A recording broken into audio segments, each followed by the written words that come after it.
Dzień dobry, nazywam się Małgorzata Starczewska-Krzysztoszek, reprezentuję Towarzystwo Ekonomistów Polskich i dziękując Andrzejowi Mierzwie za jego gościnne progi w kapitalnych rozmowach, chciałam przywitać naszą dzisiejszą gościnię, panią profesor Katarzynę Śledziewską. Dzień dobry. Ponieważ znamy się od lat, bo pochodzimy z tej samej uczelni i z tego samego wydziału, więc pozwól, Kasiu, że będę mówiła do Ciebie po imieniu. Dodam, że Wydziału Nauk Ekonomicznych tak. Uniwersytetu Warszawskiego. Już za chwilę właśnie o tym powiem. Pani profesor Katarzyna Śledziewska jest ekonomistką, wykładowczynią na Wydziale Nauk Ekonomicznych Uniwersytetu Warszawskiego, ale też, co dla naszej rozmowy jest niebywale ważne, jest szefową, jest dyrektorem zarządzającym DELAB na Uniwersytecie Warszawskim. Nie wiem, czy Państwo kojarzycie, ale mam nadzieję, że przynajmniej część z naszych widzów kojarzy DELAB. To jest fantastyczny ośrodek, który zajmuje się badaniami w zakresie cyfryzacji gospodarki i cyfryzacji społeczeństwa. O tym będziemy dzisiaj rozmawiać. I ma na swoim koncie bardzo dużo analiz, bardzo dużo opracowań. W tym między innymi jest współautorką książki Gospodarka cyfrowa, jak nowe technologie zmienią świat. Tak jest. Kapitalne rozmowy.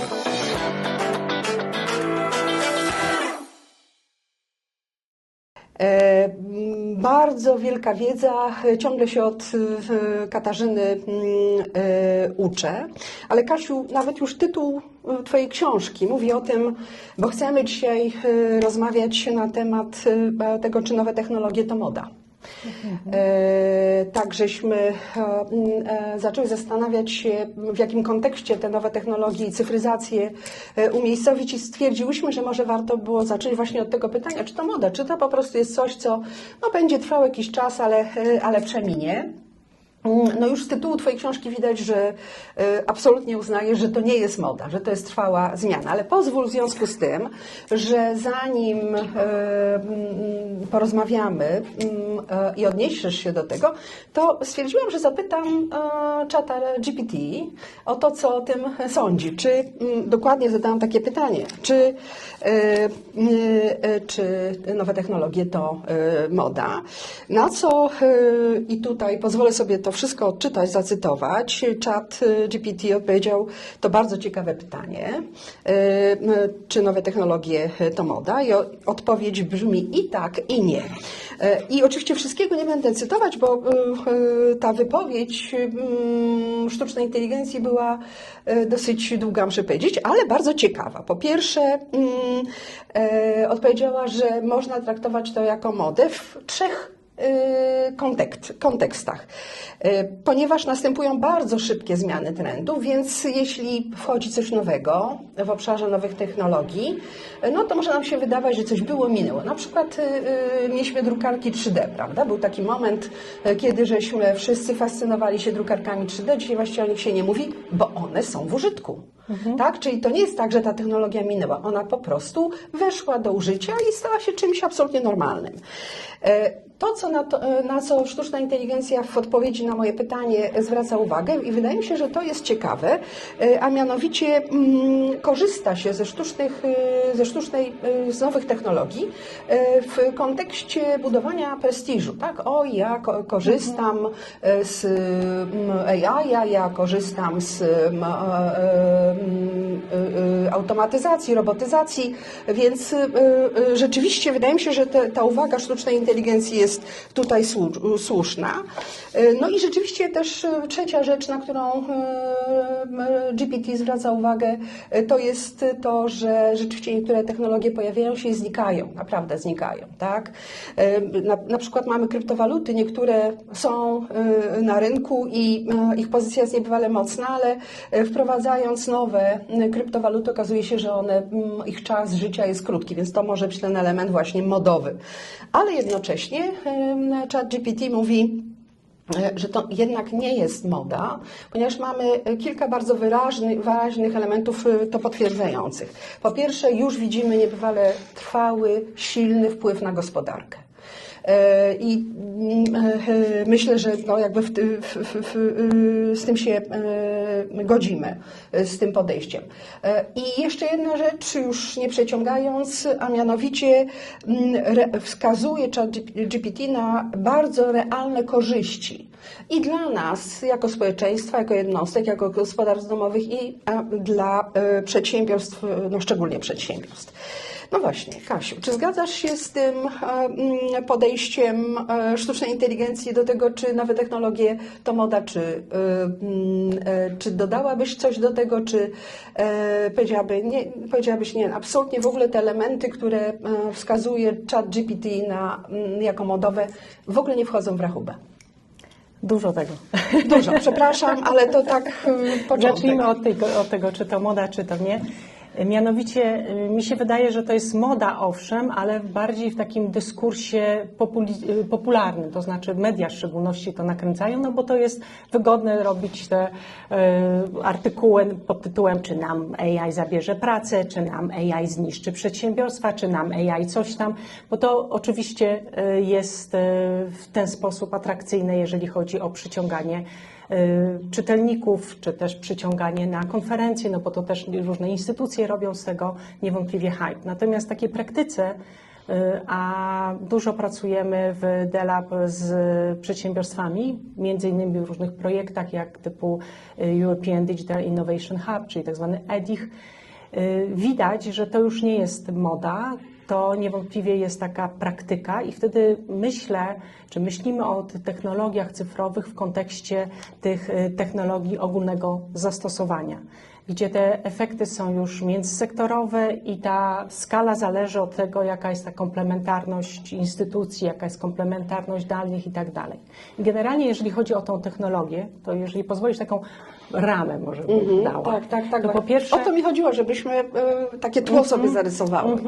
Czyli po pierwsze ta rama to jest to, że te technologie, one tworzą taką, można powiedzieć, infrastrukturę działania. I można podzielić te technologie na takie 4 podstawowe warstwy.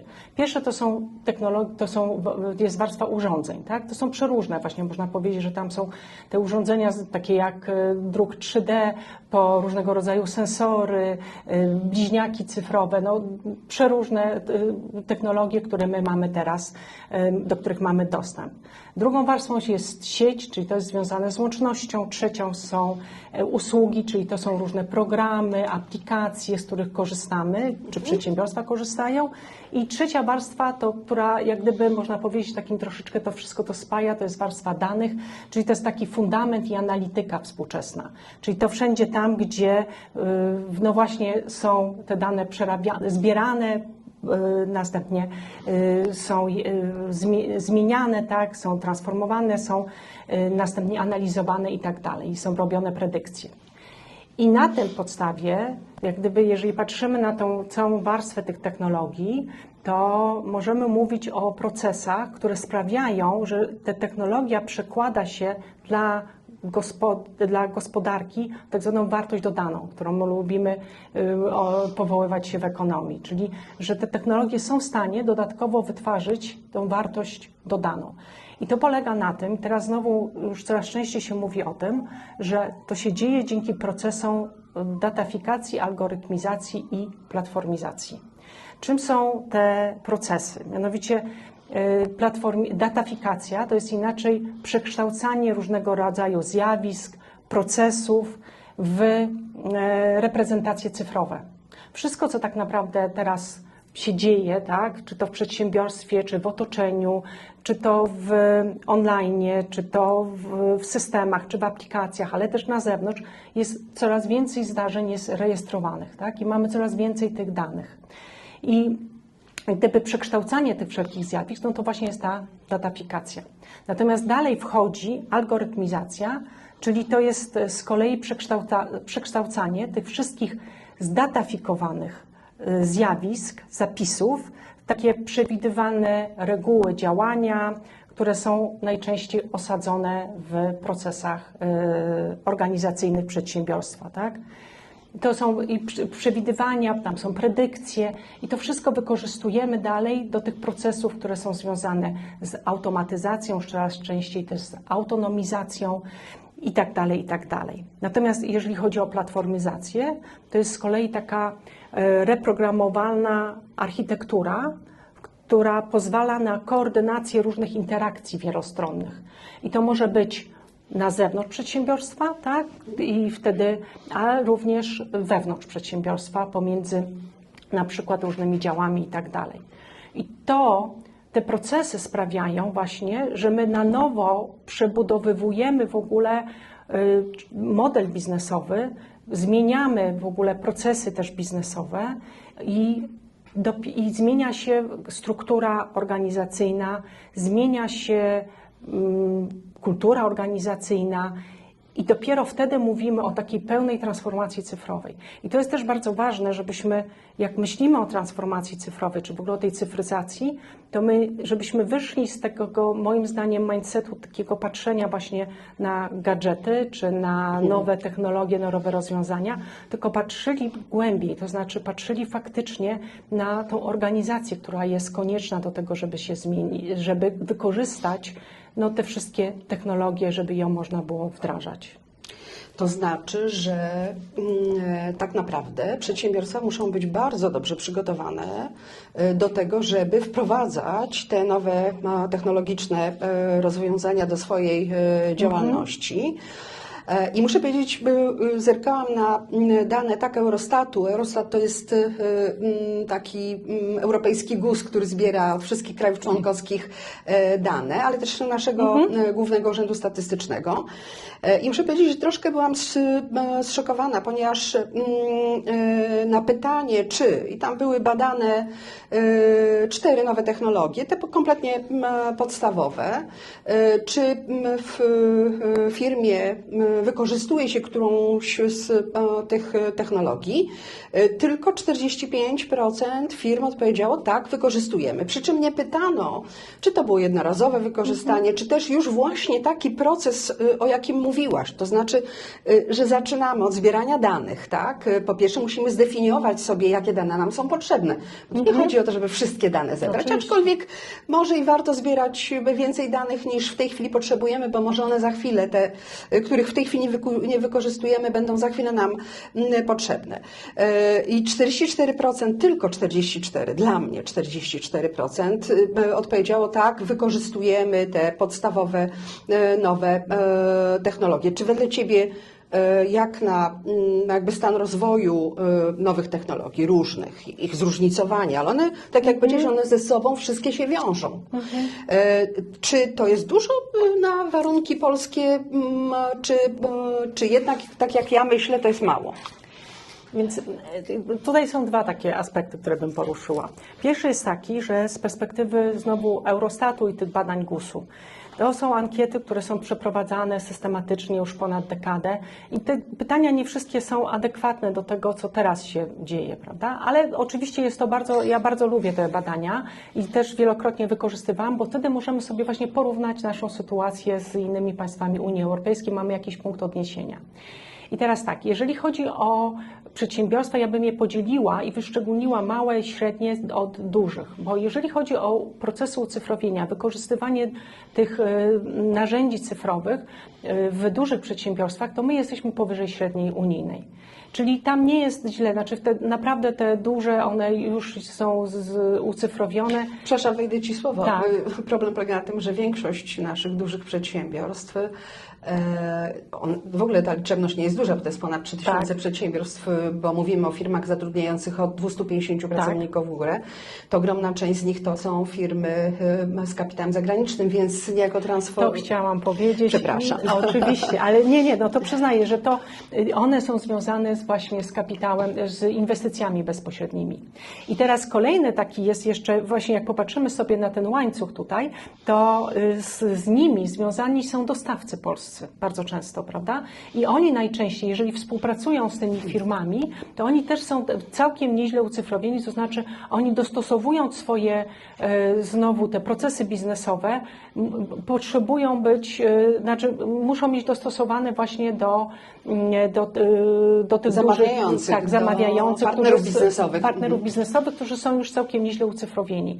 I ten poziom cyfryzacji, on jak gdyby jest już wysoki od wielu lat, to znaczy, że to już wcześniej te duże firmy wprowadzały te systemy, jakbyśmy ich się spytali, no to teraz dodają sobie AI i tak dalej, tylko no to jest naprawdę w większości, w szczególności w przypadku tych inwestycji bezpośrednich, to już jest na wyższym poziomie, chociaż też mamy takie przykłady tych inwestycji, kiedy firmy no, zdecydowanie one idą w to, żeby mieć niższe koszty i budują, znaczy gdyby cały czas bazują na tym, żeby mieć wynagrodzenie niższe, korzystać z tego niższego relatywnie wynagrodzenia i tam się nie inwestuje w cyfryzację, tylko cały czas bazujemy na tym niższych kosztach siły roboczej w Polsce.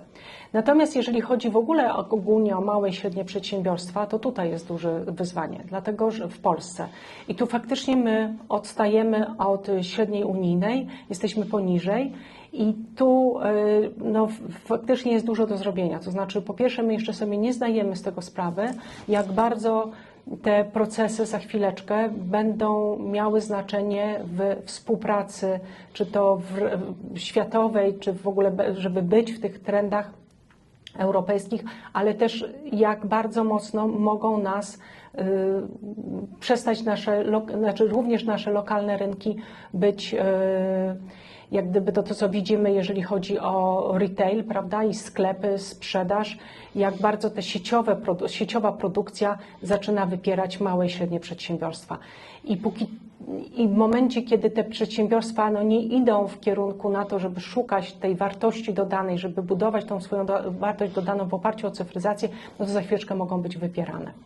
To jeśli pozwolisz, jeszcze sięgnę do tego badania naszego Głównego Urzędu Statystycznego. Absolutnie wyraźnie nie są badane mikrofirmy, czyli te firmy przez GUS nie są badane mikrofirmy, czyli firmy, które zatrudniają do 9 pracowników. Czyli to badanie dotyczy firm małych, czyli od 10 pracowników do 409 pracowników, średnio od 50 do 249 i duże firmy powyżej 250, tak jak żeśmy wcześniej wspominały.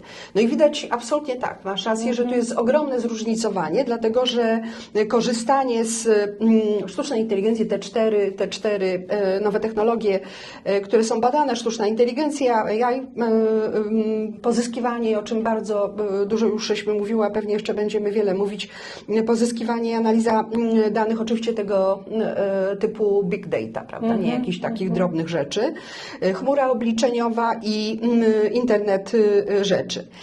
I w tej grupie firm zatrudniających od 10 pracowników w górę, w tych najmniejszych, 1/3 korzysta, nawet niespełna 1/3 korzystała z którejś z tych technologii, w średnich 2/3, a więc widać wyraźnie, że jest to ten skok, a w dużych 94%, czyli prawie wszystkie. Aczkolwiek też zastanawia, jak duża firma, czyli taka, która już zatrudnia 250 pracowników, może nie korzystać z którejś z tych podstawowych, jak się wydaje już dzisiaj, technologii. I teraz te firmy, te 45% firm, które mówi tak, stosujemy przynajmniej jedną z tych technologii, wskazywały na korzyści, bo byli przedsiębiorcy o to pytani i wyraźnie było powiedziane w tych odpowiedziach, że to jest wzrost produktywności, to jest wzrost wydajności pracy, to jest wzrost jakości produktów. No wydaje się, że jeżeli mamy taki sygnał wyraźny od tych firm, które stosują nowe technologie, to no pytanie, co z tymi 55% firm, które nie stosują nowych technologii? Jeśli nowe technologie potrafią obniżyć koszty, no bo jeśli zwiększa się wydajność, poprawia się produktywność, mamy szansę zaoferować o lepszej jakości produkty, to wydaje się, że wszyscy powinni być tym zainteresowani. Może nie w równym tempie wchodzenie w te nowe technologie, no bo każda firma ma swoje własne uwarunkowania, ale gdzieś myślenie o tych nowych technologiach i zastanawianie się, co mogę wykorzystać w swojej firmie, właśnie żeby mieć ten added value, tak, tą wartość dodaną. Dlaczego te 55%? Bo wydaje mi się, że to jest naprawdę bardzo dużo firm, w ogóle nie myśli o zastosowaniu nowych technologii. Znaczy, różne są powody. Najczęściej, bo właśnie w ramach projektu EDIC pracujemy z firmami i najczęściej jak przeprowadzamy z nimi rozmowy, no to się okazuje, że tak zwane praktyczne problemy dnia codziennego, to znaczy, że to są jakieś sprawy w sądzie, które trzeba ogarniać, że to są jakiś brak dofinansowania, pomimo że już jest ogłoszony konkurs i czekamy na dofinansowanie. Środki publiczne, tak? Tak, na przykład w NCBR-ze. No są przeróżne historie, które za tym stoją. To jest takie nasze codzienne życie. To znaczy, wydaje mi się, że to podobnie jest w naszym życiu prywatnym, no bo że bardzo byśmy chcieli na przykład przejść na dietę i rzucić palenie albo cokolwiek takiego. No, albo tylko, pójść że do się teatru, tak? I pójść do teatru i wiemy, że to jest korzystne, że to oczywiście będzie popłacać, no ale no niestety budzimy się dobrze, rano. to w takim przypadku jeszcze sięgnę dalej do tych danych z badania Głównego Urzędu Statystycznego, bo zapytano te 55%, które nie korzystało, nie korzysta. Dlaczego? 80% z tych 55% odpowiedziało wprost i jednoznacznie: nie potrzebujemy. Jak można dzisiaj mówić, że nie potrzebujemy zastosowania nawet w najprostszym użyciu nowych technologii? Po pierwsze, tak jak my rozmawiamy znowu z firmami, to bardzo często jest podnoszony ten argument, że oni po prostu mają swoich stałych klientów. Ci klienci na przykład sami Takie nie są... copy-paste jest dobrze, więc po co coś zmieniać, tak? Ci klienci tak, oni i tak nie są na przykład, musieliby jakoś zainwestować więcej, żeby mieć faktycznie móc więcej produkować, dajmy na to. I boją się tych, znaczy nie mają pewności takiej co do tych inwestycji, że one są na pewno opłacalne i tak dalej. W związku z czym wolą na przykład bazować na tej stałej ilości klientów. Często ci klienci też sami nie są ucyfrowieni, więc znowu nie ma takiego powodu, żeby... Nawet ostatnio się właśnie w ramach takiej jednej rozmowy się pytałam bardzo dokładnie o to, jak to jest, że ten klient nie chce. No bo ten klient na przykład on woli po prostu zadzwonić i się dowiedzieć, jak tam jest z dostawą jego produktów, niż dostawać raporty mailem na przykład, w których szczegółowo się podaje, na jakim etapie jest produkcja, kiedy dokładnie będzie i jak gdyby jest taki, czy nawet korzystać z jakichś dashboardów, które jeszcze lepiej informują o tym. No bo generalnie wygodniej jest wziąć za telefon i się dowiedzieć. To jest bardzo ciekawe, co mówisz, dlatego że pomyślałam sobie, słuchając Cię, że ciągle jeszcze w naszych warunkach jednak ważne są relacje te bezpośrednie. Że to, o czym często się mówi w kontekście portali społecznościowych i tego, że one odciągają nas od tych naturalnych relacji międzyludzkich, szczególnie młodych ludzi, to w biznesie ciągle te relacje jednak są wartością dodaną i myślisz, że to może być element, tak? Takiego podejścia. Znaczy, tak zdroworozsądkowo. My mamy teraz obieg dokumentów i podpis elektroniczny już jest możliwy nad tym. Tylko faktycznie, jeżeli chodzi o czas mój, który ja spędzam na podpisywaniu dokumentów, to wydłużył się moim zdaniem do, nie wiem ilusetkrotnie. Dlatego, że wcześniej ktoś mi podawał wydrukowany Dokument do podpisu. Miałam długopis i podpisywałam. Natomiast teraz ja liczyłam ostatnio, żeby podpisać ten jeden dokument, to mi to prawie 5 minut zajmuje w systemie. No tak, bo trzeba przejść ścieżkę zdrowia weryfikacyjną. No i tak dalej, tak? Załadować, znaleźć to na dysku, nie zawsze się tak szybko znajduje. Załączyć, potem jeszcze raz potwierdzić, te piny ściągać. One są 6-cyfrowe, więc to trzeba też dobrze zapamiętać, a się pomylne i tak dalej. I teraz, ale moim zdaniem kluczowe jest to, żeby edukować, to znaczy faktycznie pokazywać, gdzie jest ta wartość dodana i w jaki sposób tak naprawdę te technologie, co one dokładnie zmieniają. Ja mam takie 4 obszary, które myśmy w ramach projektu INER w Delabie też, że tak powiem, zmapowali, jeżeli chodzi o przedsiębiorstwa. I pierwsze to jest zarządzanie wiedzą i informacją, tak? Czyli to jest właśnie analizowanie danych, generowanych właśnie jakichś raportów, analizowanie też różnych tekstów i tak dalej, po to, żeby można było faktycznie wiedzieć, co się dzieje aktualnie, czy to w firmie, czy to na produkcji, czy to w otoczeniu, cokolwiek. Czyli generalnie to jest to, że my więcej wiedząc możemy lepsze podejmować decyzje. No i tutaj jak sobie popatrzymy na różne instytucje, nawet te duże, to możemy powiedzieć, że nadal tego jest bardzo mało. Że nadal nie jesteśmy, bo z tym się łączy taka pełna transparentność. To jest też jakaś taka, tutaj nie zawsze chęć pokazywania faktycznie w przedsiębiorstwach, w instytucjach tego, co się tak bardzo szczegółowo dzieje.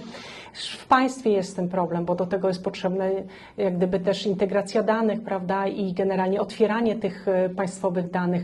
Czasami wiąże to się też trudnościami, jeżeli chodzi o zabezpieczenia tego w pełni więc tutaj jest dużo tych jak gdyby wyzwań związanych i też faktycznie trzeba mieć dużą świadomość, na ile te dane w jaki sposób możemy je integrować, w jaki sposób je wykorzystywać, jak je pokazywać, jak je zbierać i tak dalej, i tak dalej.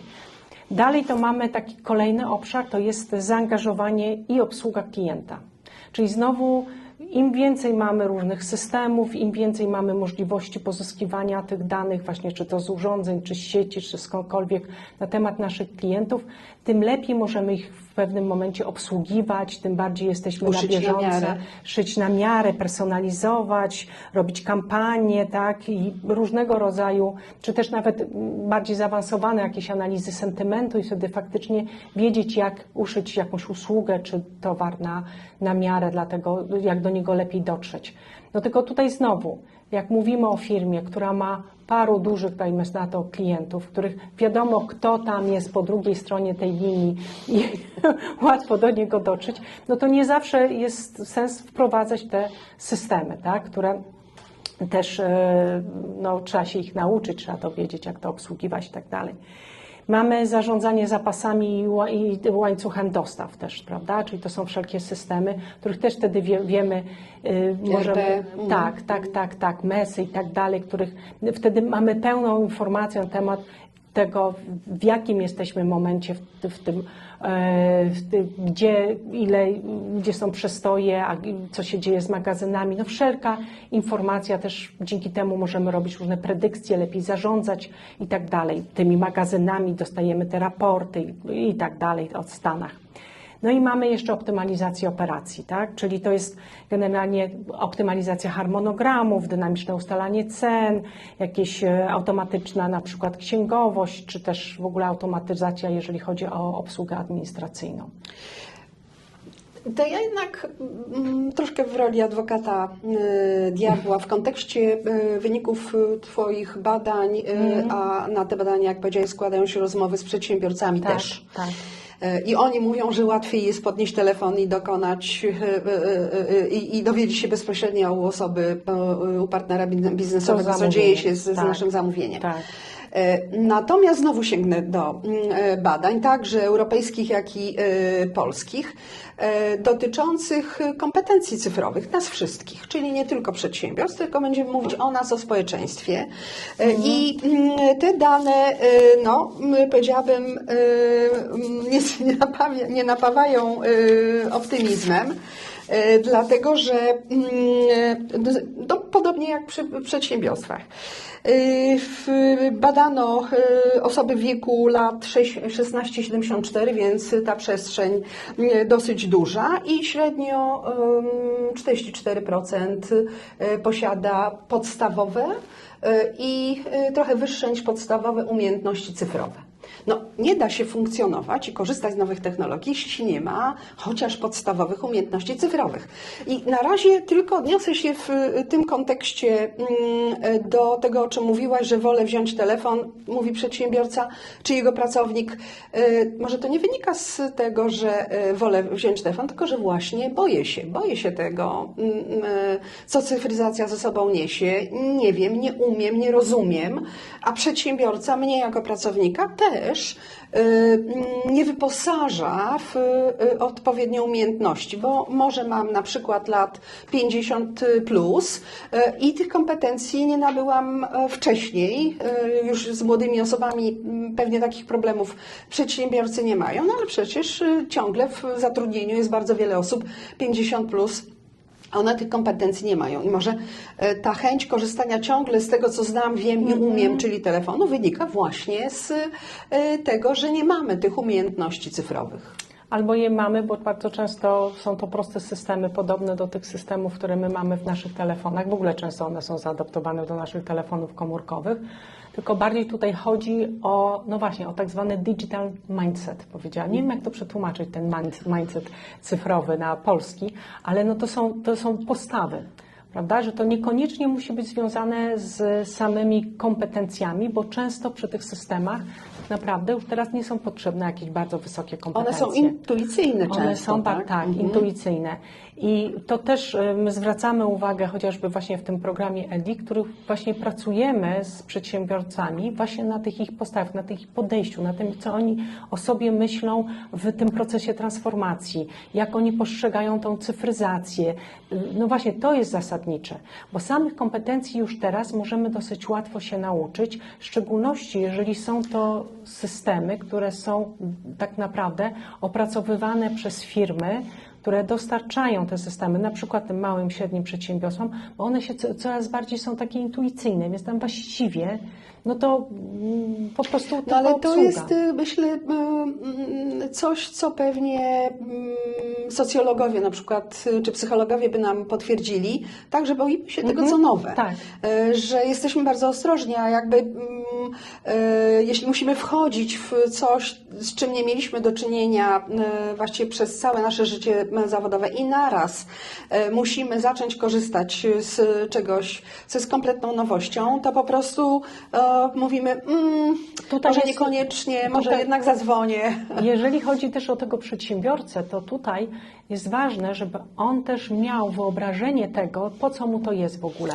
Czyli do tych swoich operacji biznesowych widział jak gdyby sens zastosowania, że widział tą zmianę i w ogóle miał pomysł na to, co to może mu dać. Bo jeżeli on nie widzi tego, no to też nie będzie inwestował przecież dodatkowych I tu funduszy. To wrócimy w takim wypadku, zostawmy na chwilę te nasze umiejętności cyfrowe i wróćmy na chwilę do przedsiębiorców, bo znowu wracam do tego, że 55% firm małych, średnich i dużych bez mikro nie korzysta z technologii i w tej grupie 80% mówi, że nie jest im to potrzebne. I właśnie, wydaje mi się, że tu jest kolejna sprawa, o której warto powiedzieć, bo może to nie jest tylko kwestia problemu pracowników i braku ich kompetencji cyfrowych, ale właśnie managementu, czy też właścicieli firm, bo pewnie w jakiejś mierze w tych mniejszych firmach, tych, które zatrudniają do 49 pracowników, to właściciele zarządzają firmami. Może tam właśnie nie ma pomysłu, jak te nowe technologie, też jest obawa. A co one mi przyniosą? Ja muszę wydać tu pieniądze, a właściwie ja nie wiem, co one mi tu przyniosą. I muszę powiedzieć, znowu ja się dziwię, dlatego że wydaje mi się, że już w tej chwili na rynku jest trochę podmiotów, które mogą pomóc w zrozumieniu potrzeb w konkretnym przedsiębiorstwie, potrzeb związanych z korzystaniem z cyfryzacji, z nowych technologii. Jeśli ja nie wiem, ja nie rozumiem, no to najpierw pewnie chcę poczytać. Ja przynajmniej bym tak zrobiła. Najpierw chcę troszkę poczytać na ten temat, żeby w momencie, kiedy spotkam się z jakimś specjalistą, to jak on będzie do mnie mówił, żebym rozumiała, co do mnie mówi, prawda? Więc dlaczego menedżerowie jakby nie są skłonni, nie są otwarci na to, żeby wdrażać właśnie nowe rozwiązania wprowadzać cyfryzację na szeroką skalę w swoich firmach. Powiem, przepraszam, jeszcze wejdę w jedną rzecz, bo mam też fajne dane tegoroczne. Prosta rzecz, tak? No właśnie komunikowanie się, marketing, sprzedaż, komunikowanie się ze światem zewnętrznym. Poznajcie mnie, ja jestem firmą, mam takie produkty. I świetne badania, które mówią o tym, że w zeszłym roku, bo badania są zaprezentowane na początku tego roku, prawie 3/4 wydatków na reklamę to były wydatki cyfrowe. Czyli jeśli ja chcę zaprezentować się światu zewnętrznemu, czy to o moim obecnym klientom, czy też jednak starać się poszerzać moją obecność na rynku, czy to polskim, czy na rynkach zewnętrznych, no to okazuje się, że ta reklama cyfrowa jest znacznie bardziej skuteczna niż tradycyjna reklama. A po to, żeby korzystać z reklamy cyfrowej, no też trzeba mieć tą wiedzę i umiejętności w obszarze marketingu i sprzedaży. Dlaczego tego nie robią? No dobrze, to pierwsza sprawa jest taka, że bardzo często przedsiębiorcy też się powołują na to, nie wiedząc, nie mając wyobraźni, ale też często nawet wiedząc, to powołują się na brak kompetencji faktycznie wśród swoich pracowników. To trzeba ich wyedukować. No, trzeba zainwestować dzisiaj. Niezbędna jest inwestycja w pracowników. Nie zawsze, to też jest kolejne takie argumenty są, że właśnie to nie zawsze pracownicy chcą się edukować, nie zawsze jest dostęp akurat do tego, co jest potrzebne, albo też mogą nie wiedzieć, jakie kompetencje będą potrzebne, jeżeli pewne jakieś zmiany wprowadzają i tak dalej, tak? Czyli znowu tutaj jest dalej edukacja taka kompleksowa, bardzo potrzebna. Bardzo, tak? Znaczy w sensie Ale jak trafić takim, do menedżerów? Jak trafić do menedżerów? nie zawsze, no, to jest inna sprawa. Inna też mam z rozmów na przykład, wynika, że mają jakieś pomysły, czy nawet już wdrożyli pewne aplikacje dla swoich konsumentów, natomiast to, co widzą, że tamci nie stosują tego i wcale nie chcą tego używać i że wydali na przykład właśnie znowu fundusze na to i to wcale nie pomogło w ich sprzedaży, czy właśnie konsumenci wcale nie są zainteresowani. Natomiast jeszcze dalej idąc, można powiedzieć, że bardzo często są te inwestycje właśnie robione, tylko też trzeba pamiętać, że nie zawsze one są związane z tym, że rynek im od razu wzrośnie. To znaczy, że po prostu, że ta sprzedaż będzie faktycznie przez to rosła, bo bardzo często po prostu no, nie ma możliwości, czy przedsiębiorcy jednak nie docierają. Chciałabym wrócić jeszcze na chwilę do managementu, do zarządzania firmami, bo trochę mnie niepokoi, że no, nie są otwarci. Nawet jeśli dzisiaj nie stosują nowych rozwiązań, nie cyfryzują swoich firm, to nie myślą o tym, tak? Tylko odpowiadają, w ogóle nam to jest niepotrzebne. Z tego, co mówiłaś wcześniej, też bardzo ciekawy wątek mówił o tym, że jeśli ja mam partnera biznesowego, który na mnie wymusza pewne rzeczy, czyli ucyfrowienie się, zastosowanie jakichś nowych rozwiązań, to wtedy ja to robię, tak? Czyli tak naprawdę jak stoimy pod ścianą, jak nasi przedsiębiorcy stoją pod ścianą, wtedy reagują. Czy rzeczywiście nie ma przestrzeni na to, żeby jednak nie być postawionym pod ścianą, a jakoś się szykować, bo przecież to za chwilę, to postępuje tak szybko, że za chwilę nie tylko nasi no, dotychczasowi, bieżący partnerzy biznesowi, ale mam nadzieję nowo pozyskiwani partnerzy biznesowi będą od nas tego wymagać, a my będziemy w ogóle nieprzygotowani, nie będziemy mieć wiedzy, nie będziemy mieć pojęcia, co chcemy zastosować, dlaczego to chcemy zastosować. Więc oczywiście zgadza się, tylko trzeba też, mi się wydaje, że po pierwsze mówimy tutaj o, ja bym użyła takich sformułowań jak gotowość i dojrzałość cyfrowa. Wow. To znaczy, że moim zdaniem większość firm tak naprawdę mają jakiś poziom gotowości cyfrowej, to znaczy one już zastosowały jakieś systemy i to znaczy właściwie chyba każda już, prawda, no bo to mamy i musimy mieć księgowe systemy wprowadzane, właśnie jakieś mesy i tak dalej. Tylko chodzi o tą różnicę, to znaczy o to, czy my wchodzimy na ten wyższy poziom, gdzie następuje, no, są te procesy datafikacji, które właśnie tym momencie nam pozwalają stworzyć na podstawie danych, algorytmów, platform tę nową wartość dodanych, czy też my zostajemy jeszcze w tych, jak gdyby na tym starym poziomie, tak? Znaczy na tym poprzednim poziomie, czyli Bo takich najbardziej podstawowych lubimy te piosenki, wprowadzania. które znamy, tak? Na przykład. I teraz wydaje się, że wchodzimy też w taki moment, jesteśmy w takim momencie, jeżeli chodzi o tych menadżerów, że większość z nich wprowadzała te systemy. To są ludzie, powiedziałabym, z naszego pokolenia. Natomiast ta młodzież, która idzie, która następuje, wydaje się, że ona ma bardzo dużą taką gotowość do tego, żeby robić coś dalej, żeby myśleć dalej. I też jak myśmy robili badania, robiły właściwie, bo to głównie z Renatą Włoch robię, w przedsiębiorstwach polskich, to tam jest produkcyjnych, to tam, co jest charakterystyczne, to są ci młodzi inżynierowie, którzy wychodzą z tych politechnik, którzy mają mega ambicje do tego, żeby właśnie wprowadzać te innowacje cyfrowe do Czyli zmiana przedsiębiorstw. pokoleniowa. Tak. Czyli zmiana pokoleniowa. Tak, wydaje Kasiu, się, to że- może gdybyś mogła, bo wydaje mi się, że niebywale ciekawe były te badania wasze dotyczące handlu detalicznego. Znaczy, wydaje się, że jak mówimy o nowych technologiach, to jakiś high-tech, przedsiębiorstwa przemysłowe, a wy w waszym badaniu pokazałyście, że w handlu detalicznym możliwość zastosowania nowych technologii jest ogromna i dająca naprawdę fantastyczny efekt. Jakbyś mogła trochę na ten temat powiedzieć. No też w tych obszarach, o których ja mówiłam, biznesowych, tak, no tutaj w szczególności na przykład obsługa klienta i tak dalej. Przy czym to jest dosyć też ciekawe, no bo w handlu detalicznym mamy naprawdę bardzo małe firmy, dużo małych firm, prawda? I teraz znowu tu okazuje się, że te kompetencje cyfrowe tak naprawdę nie są bardzo potrzebne, tylko bardziej to wyobrażenie, co ja mogę, co mi może dać, jak mogę rozwijać swój biznes w oparciu o tą cyfryzację. Mianowicie dlaczego? Dlatego, że w większości, jeżeli nie mówimy o dużych firmach, to w większości te firmy mają już okazję korzystać z różnego rodzaju aplikacji, systemów, które są dostarczane przez firmy tych tak zwanych prowajderów ICT, czyli te firmy inżynierskie, które właśnie te rozwiązania tworzą i one chętnie sprzedają, dostęp do tego, tak, jest coraz większy.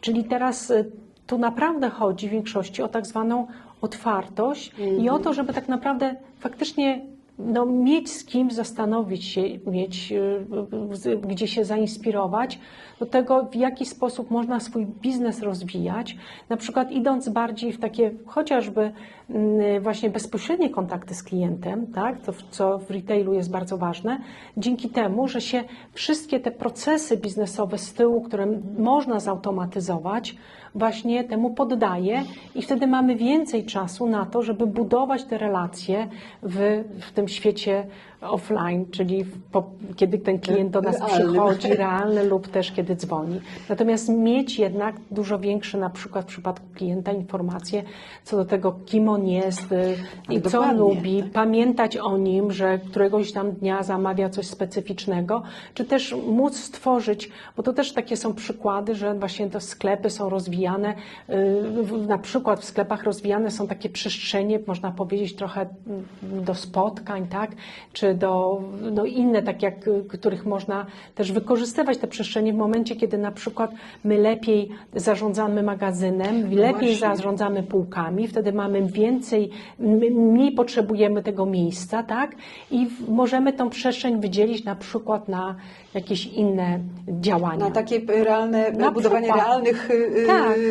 relacji, które na szczęście jeszcze są potrzebne, jak widać, o czym wcześniej przy telefonach mówiłaś. A powiedz, na ile wrócę jeszcze do kompetencji cyfrowych, tak? Bo też mówiłaś o tym, że mówią ci przedsiębiorcy, dlaczego mamy to stosować, jeśli zainwestuję, a moi klienci, czy to są klienci już ci finalni, końcowi, gospodarstwa domowe, czy też jakiś inny przedsiębiorca, Tak. oni tego nie kupują, tak? Znaczy oni tego nie chcą. Ja zainwestuję, wydam, wpłynie to istotnie na moją płynność finansową, a tak naprawdę z tego niewiele będę mieć. I co zrobić, żeby te kompetencje cyfrowe jednak cały czas w naszym społeczeństwie rosły, żebyśmy my też byli jako konsumenci, klienci bardziej otwarci na nowe rozwiązania? No, tutaj potrzebujemy tak zwanych kompetencji przekrojowych, to znaczy niezależnie od tego, co my robimy, kim jesteśmy, jakie zadania wykonujemy, czy to w naszym życiu prywatnym, czy też w życiu zawodowym, to potrzebujemy być otwarci na to, żeby te kompetencje cyfrowe sobie zwiększyć. I to jest tutaj bardzo ważna jest edukacja, to znaczy, żeby... A to, co to znaczy kompetencje przekrojowe? Przekrojowe to znaczy takie kompetencje, które ja ostatnio w szczególności uważam, że już powinniśmy skończyć mówić o tych kompetencjach tak zwanych cyfrowych, tylko bardziej faktycznie wdrażać, gdzie można, naukę wykorzystywania technologii cyfrowych, podnoszenie tych kompetencji cyfrowych przy każdej okazji w ogóle w procesie edukacyjnym. Czyli learning by doing, tak? Czyli Tak. nauka przez zastosowanie. Przez zastosowanie. Przez praktykę. W szkole to będzie wykorzystywanie w nauce języka polskiego, czy też w matematyce, fizyce, gdziekolwiek, tak? Na studiach to również przy okazji prowadzenia warsztatów, czy wykładów, czy cokolwiek, coraz więcej wdrażać i wymagać od studentów tego, żeby oni po prostu przy okazji uczenia się, no nie wiem, z makroekonomii już nie wprowadzać zadań, które robimy na papierze, tylko faktycznie wykorzystywać chociażby duże zbiory danych do tego, żeby coś modelować, do tego, żeby przekształcać te dane, do tego, żeby je wizualizować, analizować i tak dalej. I w ramach nauki makroekonomii już myśleć poprzez dane i zwiększać swoje tak zwane data literacy, które jest kluczowe. I wtedy już pracując z tymi danymi na różnych przy różnych tych okazjach, potem nie mamy problemu do tego, żeby jak mamy jako przedsiębiorstwa wprowadzać jakąś analitykę danych w naszym przedsiębiorstwie, żeby to zrobić, bo już mamy ten odruch. Tak, szczególnie i tu znowu łączę przedsiębiorstwa i to, co się w nich dzieje. Znaczy, że przedsiębiorcy nie rozumieją i też nie uczą tego swoich pracowników, że dane i ich zbieranie tak naprawdę zaczyna być jeden z absolutnie kluczowych zasobów, który może budować naszą pozycję konkurencyjną na rynku i dzięki którym to zasobom tych danych możemy rzeczywiście bardziej efektywnie oddziaływać na rynek. Kasiu, no, o mnóstwie wątków żeśmy rozmawiały, nie rozmawiałyśmy o jeszcze większej liczbie wątków. Nie rozmawiałyśmy, na początku wspomniałaś o rynku pracy, no nie rozmawiałyśmy o tym. Ja tylko może wrzucę, bo też zaciekawiło mnie to i mam nadzieję, że będziemy miały okazję wrócić do tematu nowych technologii i wpływu na rynek pracy. Wczoraj bodajże przeczytałam, że Amazon planuje w ciągu najbliższych lat zwolnić na świecie 600 000 ludzi, bo wprowadza automatyzację. Tak? To są ogromne zmiany na rynku. Do 2027 roku ma zamiar zwolnić z tych 600 000 160 000. Oszczędności miliardowe na tym. Ale to oznacza, że do 2027 roku te 160 000 ludzi musi zbudować swoje kompetencje, żeby móc znaleźć pracę w innych obszarach, nie tam, gdzie dzisiaj pracują. Tutaj bym powiedziała, że właśnie wchodzimy w taki inny chyba trochę jeszcze obszar, mianowicie może się okazać z perspektywy naszych wartości europejskich, że na przykład nie będzie do końca tak się bardzo opłacało to pełne ucyfrowienie. W sensie, że ono nie będzie zgodne do końca z tym, co my chcemy osiągnąć, bo może większą wartością nie jest to, żebyśmy mieli większą produkcyjność, więcej sprzedawali, więcej produkowali, tylko żebyśmy mieli inną, dobrą jakość życia w Europie. Ale nie uważasz, że nowe technologie dają nam szansę? Zobacz, co się dzieje w medycynie dzięki nowym technologiom, tak? To kompletnie już dzisiaj, a za chwilę, w cudzysłowie za chwilę, będzie zmieniać naszą zdrowotną rzeczywistość. Nieważne jest, jak długo żyjemy, ważne jest, jak długo żyjemy w zdrowiu. A nowe technologie będą dawały nam szansę na wydłużenie życia w zdrowiu, prawda? I tych wątków jest niebywale dużo. Bardzo Ci dziękuję. Mnóstwo ciekawych rzeczy. Parę rzeczy dla mnie było kompletnie nowymi rzeczami i muszę się nad nimi pochylić i zastanowić. Bardzo dziękuję Państwu. Naszym gościem była pani profesor Katarzyna Śledziewska z Wydziału Nauk Ekonomicznych i dyrektor zarządzająca DELAB na Uniwersytecie w Warszawie. Kapitalne rozmowy.